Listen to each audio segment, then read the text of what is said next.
This is Lisa with stampschool.com, and today we are going to be making a little felt flower with the Stamp School felt. It's 100% wool pressed felt. This is an example of one that I made using last month's, the January felt, using the blue raspberry color. Really cool little flower. We're just using 4 little petals. We're going to fold it and we're going to put a button in the middle. This felt is really awesome because it doesn't fray on the edges. It's a nice, thick, sturdy felt, so it's going to keep its shape really well. Just some really, really luscious felt. Today I am using a die from Lifestyle Crafts. It's a nesting flower. It's a thin rule steel die, and this cuts the felt just wonderfully. The one thing I will say, if you're going to use this kind of a die, like the memory box, the Spellbinders, the Lifestyle Crafts, these My Favorite Things, those type of dies that are these really skinny little metal dies, I really, really recommend to anybody that's cutting felt to use this metal Cuttlebug, or Cuttle Hug, I guess it's called. And it's just a really thin piece of metal, and I cut my felt using that. There's 2 different sizes of these Cuttle Hugs. This is the small one, and this is, gotta measure, this is 5.5 by 4 1/4, so it's pretty much a regular A2 card base. So you can cut pretty much anything with a regular card that would fit on a regular card with this one. I do have the larger one here too, and as you can see, it's about as wide, but then it's about twice as long here. This one here is 5.5 by 7 3/4. So you would be able to do like a 5 by 7 card using something like this if you have a really big die. There's a few of those doily dies from Cheery Lynn Designs that are a little bit bigger, and so I do have this. This also works really well. I don't know if you can see, I used that doing a Loopy Blooms, and that's a 6-inch border die, and I have to use my big one for that. So anyway, we're going to start making our flower. So I have my Sizzix Big Shot here, and I have the platform that I use is my big white platform, and then I use the Solo Thin Die Adapter. I have a cutting plate, and then I'm going to put my metal Cuttle Hug. Then I'm going to put my felt. I'm going to put my die next with the blade side. You can see the blade here, the blade side down, so I'm going to cut into my felt. Position that so I don't waste any of this precious felt. And the last thing I'm going to do is put on my last cutting plate. When you're cutting with the felt, it is going to give you a little bit more resistance than you would get with paper because it is just a little bit thicker, but you will see in just a second that it cuts absolutely brilliant. So we're going to just crank that through. And here we have our stack. As you can see, here's our die, and here is our felt piece.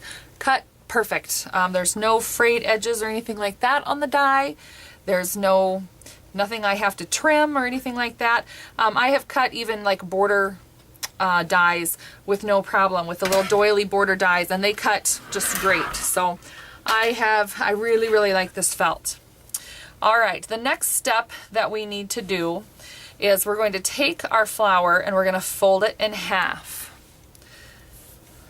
And I guess I didn't tell you, I have, this one takes 4 flowers, and I have already done 3 for us, just to save a little bit of time. I'm going to take my petal and I'm going to cut it in half, or fold it in half.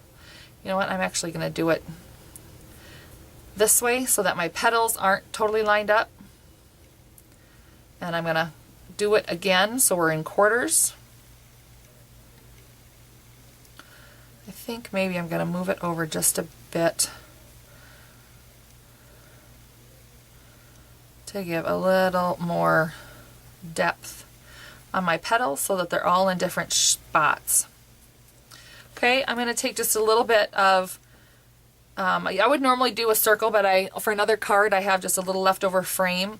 So I'm just going to take this and I'm going to put that on here. I'm going to just take a regular sewing needle with a little bit of thread that matches. The felt that I'm using today is the Wild Cherry felt. It's a little deeper, richer felt, richer color, I guess. It's a really pretty, almost burgundy red. So I'm going to take that and I'm just going to do a really quick little stitch.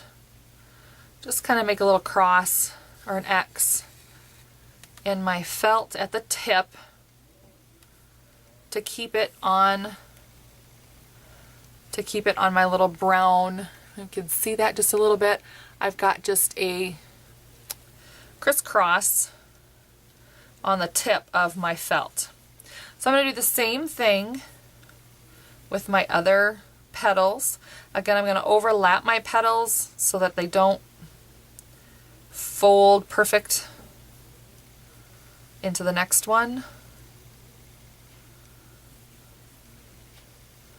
And this is something, you can kind of play with as you go, and again, now I'm just going to go to the next one over. And I'm going to line up these sides. I'm going to line up these two flat sides here. What I did was the folded side is going to the open side on this one goes onto the flat side, or the folded side there. Okay, come again from the back. And at the little point of my flower, just gonna sew that on there good.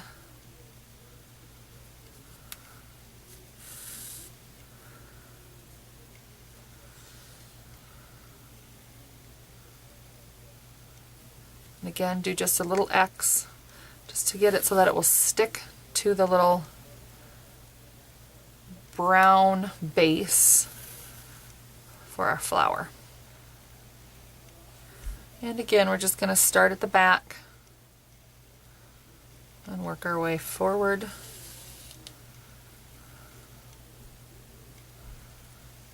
And just make a little cross or an X or just a regular crisscross cross stitch kind of X on the tip of my flower. And I'm not going to worry about if it's not 100% perfect, because I'm going to cover that with a big old button, and you're never going to know that my stitching maybe isn't looking so terrible great, because you can see I am not a great stitcher, but it's going to keep my little flower put together here.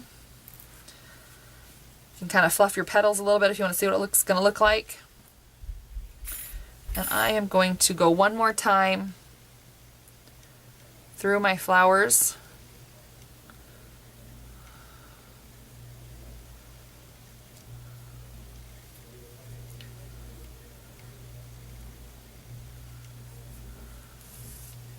I'm going to go up one, down the other.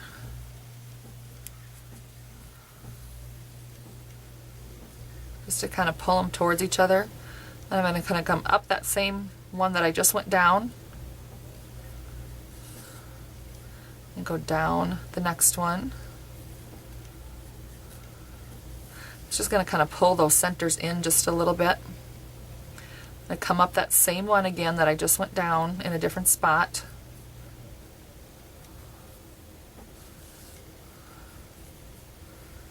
Kind of pull it tight. Go down the center of that one. Come back up that same one.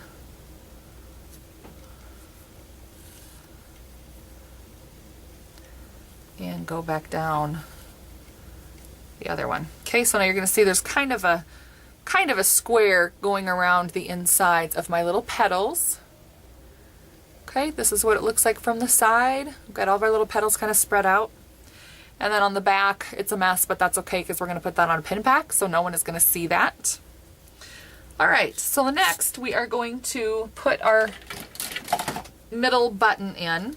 And the one I've chosen today is the white button. They're from Basic Gray. They're just a flat button.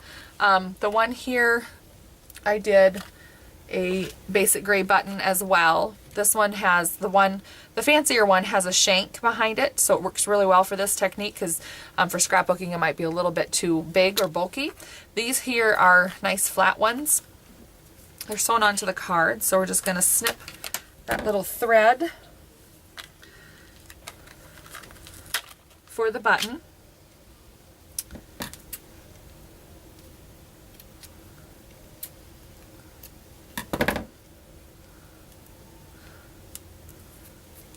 Okay, so you have your flat little button. I'm going to put that in place. Now I'm going to start at the back and just kind of go in the middle and bring my thread up.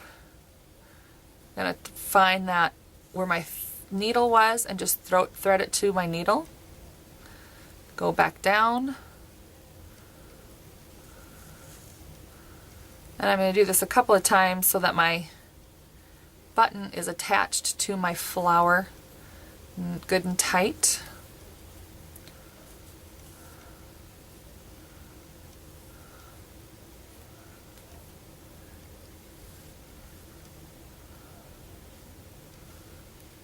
A couple more times and then we should be good. Then you just knot your thread.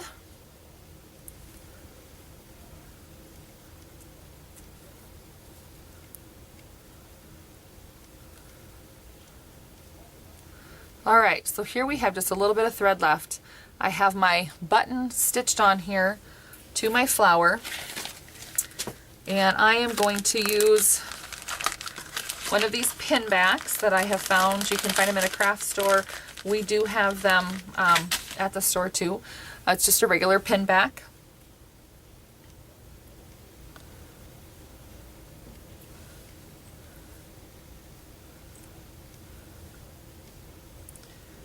I'm going to thread that pin back right to my button, or right to my felt here. Just kind of do it through this brown felt.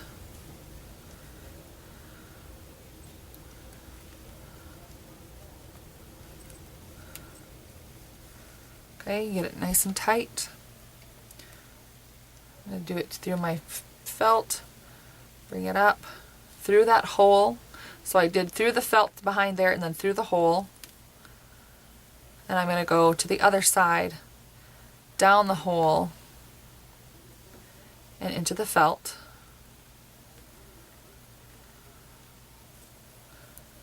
So I've done that 2 times now. Okay, I'm just going to go through the same, going to go around and just thread it through.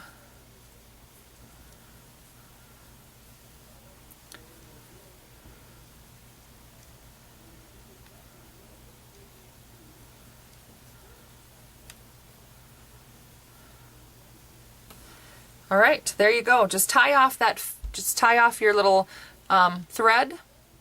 You've got your pin back sewn onto the back of your felt circle that you started with, and this is the front of your flower. You can floofy your petals of your flower to make them look as big and bold as you want, but this is the red one using the wild cherry. And this is another little kind of an aqua color. This one here I didn't use quite so it's such a pointy one. I use more of a big scallop circle. You can do that, and that you can see how the different die cuts gives you a little bit of a different edge of your flower. Again, this is using Stamped School felt. It's 100% wool felt. It's pressed wool. It cuts great. So anyway, these are a couple just little examples of little flower pins that you can make for a little girl's hair or a brooch for a lady or something like that. I hope you enjoyed the tutorial today. If you have any questions, please feel free to comment on the blog post and we will be happy to answer any questions that you have. Thanks for joining us today. Hope you learned a lot, and have a great day.